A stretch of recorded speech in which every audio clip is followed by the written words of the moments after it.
Okay. Okay. Darn, it's hot. Where's my timer? I gotta take this stuff off, I guess. Oh my goodness.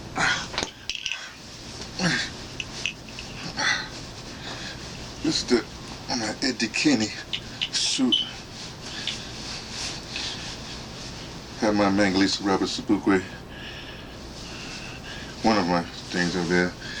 And you know, my American, well, I can't quite get with, I guess, the red, white, and blue yet. I'm working there, you know, because, well, you know what it is. Oh, but it's hot. Let me just put the towel off like that. Ooh. I just came from Caroline's. Well, Caroline's, forget it. Came from seeing Corey Holcomb, 5150. Yeah. And August Black was on the show. So the brother, no, it was a brother from, I don't know what's going on. Two brothers opened the show. One, I thought it was Ron Black. The other one, well, the other brother's from, other brother's from, oh, I got a picture of him. He's from where I'm going tomorrow, which is, where's the pictures at? I get back there. Which is, well, he says from Virginia Beach. Here we go. My brother from Virginia Beach. Here's a comedian right there. This is, oh, hey, come back here. This brother here is the one from Virginia Beach. That's the comedian.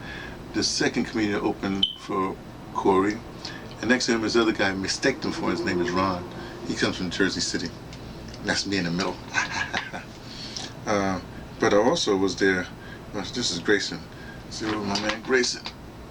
We had a deep conversation on the train home. Ooh. What am I doing here? Oh. It's nighttime. When you go to bed before night, what time is it? I better check this out. What time is it? It's it's 1:30. Way past my bedtime. I gotta be on the bus at 9:30 in the morning. That's look, when you drink juice at night, they say, look, when they say drink a little wine or something, a glass of wine that's permissible, please.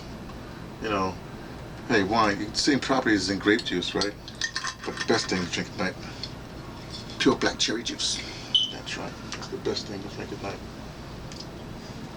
Anyway, oh yeah, that brother from Virginia Beach was actually in Norfolk area. He has a factory in Norfolk that make these little things. I decided to support him. Anyway, it's a, put the straw in here, you know, and it lights up, something like that. See, it lights up and stuff like that. Light up, ultimate, illuminate your body, and you put liquid in there and you put that and just, you know. That's his hustle. Everybody's got a hustle. Before I went down there, actually, before it was out today, because I met basically, there's his brother Ra, you know, Harlem Memorabilia, but he's with the Legends Memorabilia. So he hustles too. But he's going to try to make me a shirt. Well, he says he's going to make me a shirt, but you know, seeing is believing, or purchasing or receiving is believing. So he's going to have a, I don't know, you'll see, it'll be, well, if it comes about, you'll see it, right? Damn, it's so hot. I should put this air conditioner on, but I can't. Put my glasses on so I can look cool. But it's interesting. Grayson and I had a deep conversation. I mean, deep on the train home from Collins. We do a 50th Street station on the one line up to 96th Street. Then the train wasn't running. I had to take the bus. You know, you switch over to the bus and whatever. That's how I got here in Harlem. Boy. Anyway, and it wasn't really about, I don't know if you want to call it liberation, planet liberation, but it was really about oh yeah, planet liberation. What is to be done? And it's weird because we both come to the same conclusion from different things. Grayson's like a genius, I would say magic, just some people say magic is genius. I'm not so much, what I mean? I sort of read between the lines. And he's in the States, I'm in Africa. Well, not right now, I'm in Harlem. But, when we get together, we talk, And the gist of it is, there are a bunch of us like little, insignificant little specks on the face of the earth. And what's going to happen is these specks are sort of coming together. I mean, ADOS notwithstanding, we're coming together. ADOS would be the tip of the spear, but we're still coming together. And one of the things we said, like he went off on the money system, we want reparations money, blah, blah, blah, blah.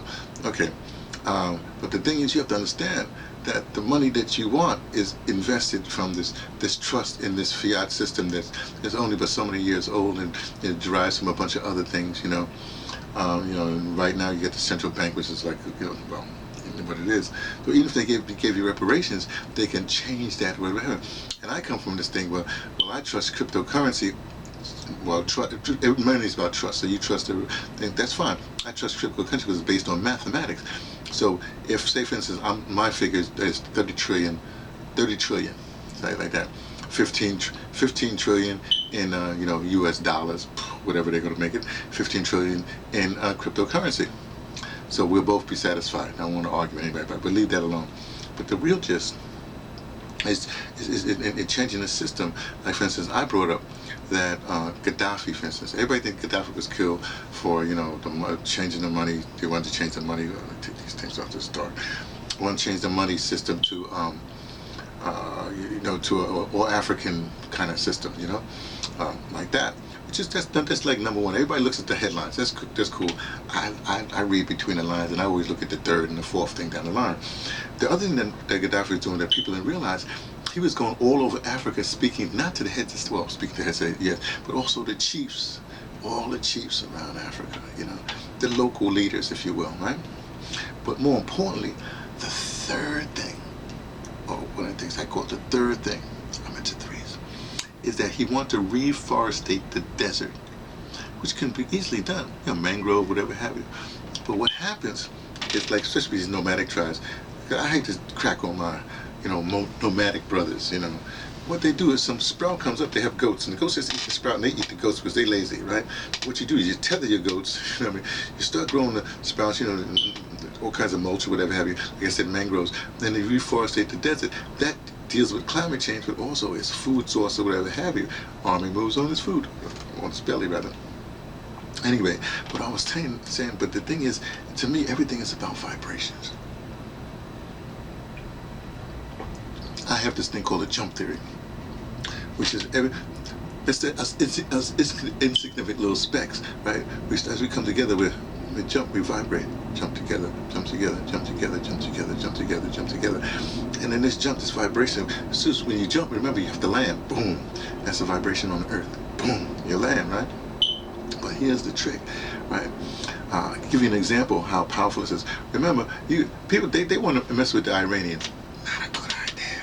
Remember, the Iranians was fighting the Iraqis, and what they did, what you don't know, because I had an Iranian woman friend.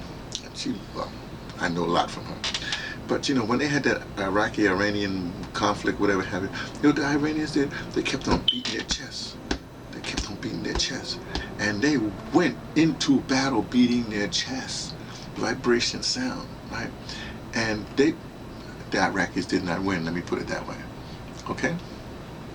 If a whole army, if a whole group of people is willing to beat their chest, jump there, boom, boom, boom, right? Then what happens is, in South Africa, the Afrikaners would tell you, the police, whatever, the authorities would tell you that what they feared the most was when they heard the sound of the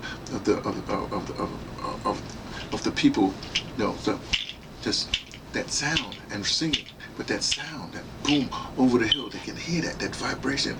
It's like a wave of sound. It's like a wave of sound, right? Last thing. Here's the thing. As I said before in another cast or another posting, I said that Joe Rogan was interviewing. They had a conversation with Cornel West. Cornel West comes with this part where he says, that a year before John Coltrane died, passed, he was playing his horn, and he's playing so hard. He said every time he played, he almost broke his neck like that. It's like, because you give all, and you give your all. And at some particular point, he dropped the horn, and the drummer was saying, "What's happening, Train? What's happening, Train?" They're playing, and Coltrane started beating his chest. He started beating his chest. He said, I'm giving them all. He says, the horn is getting in the way. The horn got in the way. He's beating this. We're talking vibration. We're talking the jump theory. We're talking if ADOS is a movement, is a reality. It's not a movement. We've had movements before. Every movement that comes along, when they become the tip of the spear, they crumble. It's not really a tip. ADOS, what we have to do, what needs to be done, is that we have to find these other pathways. The tip of the spear must breach other pathways, things that have not been known before. Otherwise, you're in a circle, you're in a cycle, and that's not going to work, because it's been done before. ADOS is a movement that has not been done before, if we want it not to be done before. But we'll see. We'll continue. That's just a night message, because I'm hopped up from talking to Grayson. Two insignificant little specks come together. There's others all over the world. The specks are coming together in a reality that will change the world by ignoring what has come before. No, don't get me wrong. Now we haven't learned the lessons that have come before, but ignoring, learning, creating a reality that has not been seen before, to release us from this downtrodden state. This is after one message from me, T from the Pattersons, taking the train to Tibet, letting you know what I only suspect from a desk of the ADOS. That would be the American descendants of chattel